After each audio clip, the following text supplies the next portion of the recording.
Hello friends, ఎలా ఉన్నారు? అందరూ బాగుండాలని కోరుకుంటున్నాను. అదే ఈ మా ఛానల్ యొక్క ఉద్దేశం. ఈరోజు ప్రముఖ దేవాలయాలలో ఒకటైనటువంటి బల్కంపేట ఎల్లమ్మ చరిత్ర గురించి తెలుసుకుందాం. ఈ ప్రదేశం మీలో చాలామందికి తెలిసే ఉంటుంది. తెలంగాణ రాజధాని అయినటువంటి హైదరాబాద్ నగరంలో స్వయంభుగా వెలిసింది ఈ దేవి.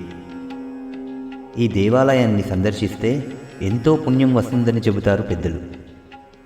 దాదాపుగా 700 ఏళ్ల కలిగిన ఈ బల్కంపేట అమ్మవారిని దర్శిస్తే అప్పటి వరకు చేసిన అన్ని పాపాలు హరించిపోతాయని చాలామంది భావిస్తారు. ఈ దేవాలయానికి సంబంధించిన అనేక విశేషాలు ఇప్పుడు మనం తెలుసుకుందాం. పూర్వం ఒక రైతు తన పొలంలో బావిని తవ్వడానికి పనులు మొదలుపెట్టాడు. కొంత లోతుగా తవ్విన తర్వాత అక్కడ అతనికి ఒక పెద్ద బండరాయి అడ్డుగా వచ్చింది. ఏమిటా అని పరిశీలనగా చూస్తే ఆ బండరాయి అమ్మవారి ఆకృతితో కనబడింది.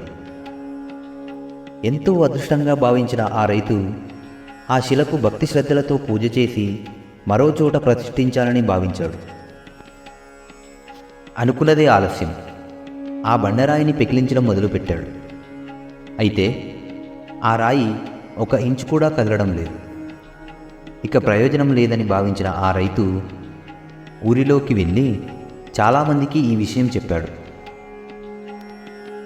ఆ విగ్రహాన్ని వేరే చోట ప్రతిష్ఠింపచేయడానికి కొంతమంది గ్రామస్తులను ఆ విగ్రహం వద్దకు తీసుకువచ్చాడు. అయితే ఎంత ప్రయత్నించినా కూడా ఆ విగ్రహాన్ని అక్కడి నుండి కదిలించలేకపోయారు గ్రామస్తులు. ఇక చేసేదేం లేక వారి ఆలోచనను విరమించుకున్నారు. ఇక్కడి నుండే పూజలు అందుకోవాలన్నది అమ్మవారి అభిష్టం కావచ్చు.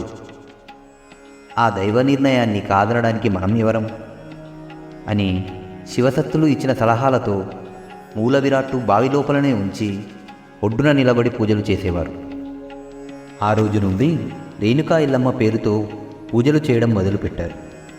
ఈ క్రమంలోనే రేణుకా ఎల్లమ్మ దేవి మహిమలు చుట్టుపక్కల గ్రామాలకు కూడా విస్తరించడంతో ప్రజలు ఆ దేవీ దర్శనం కోసం తండోపతండాలుగా వచ్చేవారు.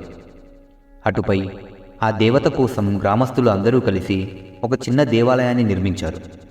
అయితే ఇక్కడ వెలిసిన ఆ దేవిని మొదట హేమలాంబ అనే పేరుతో కూడా పిలిచేవారని కొందరు పెద్దలు చెబుతున్న మాట. హేమం అంటే బంగారం అని అర్థం. గ్రామీణ వ్యవహారిక భాషలో హేమలాంబ కాస్త ఎల్లమ్మగా మారిపోయిందని కూడా విశ్లేషిస్తారు. ఇక ప్రతి ఏడాది ఆషాఢమాసం మొదటి మంగళవారం ఎల్లమ్మదేవి కళ్యాణ మహోత్సవాన్ని ఇక్కడ అత్యంత వైభవంగా నిర్వహిస్తారు. ఈ కళ్యాణోత్సవాన్ని చూడడానికి ముల్లోక దేవతలు ఇక్కడికి వస్తారని ప్రతీతి. సుమారుగా 5 లక్షల మంది భక్తులు ఈ కళ్యాణోత్సవంలో పాల్గొంటారు. రథోత్సవం కూడా ఇక్కడ కన్నుల పండుగగా జరుగుతుంది.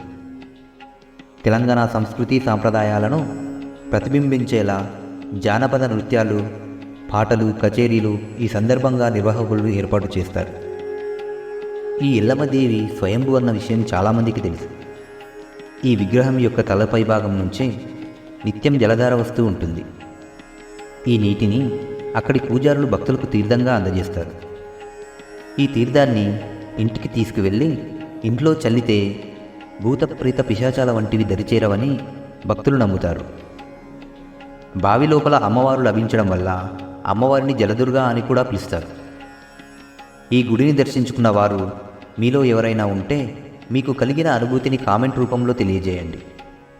ఇలాంటి మరిన్ని ఆసక్తికర విషయాల కోసం మా ఛానల్ని సబ్స్క్రైబ్ చేసుకోండి. ధన్యవాదాలు. శుభదినం.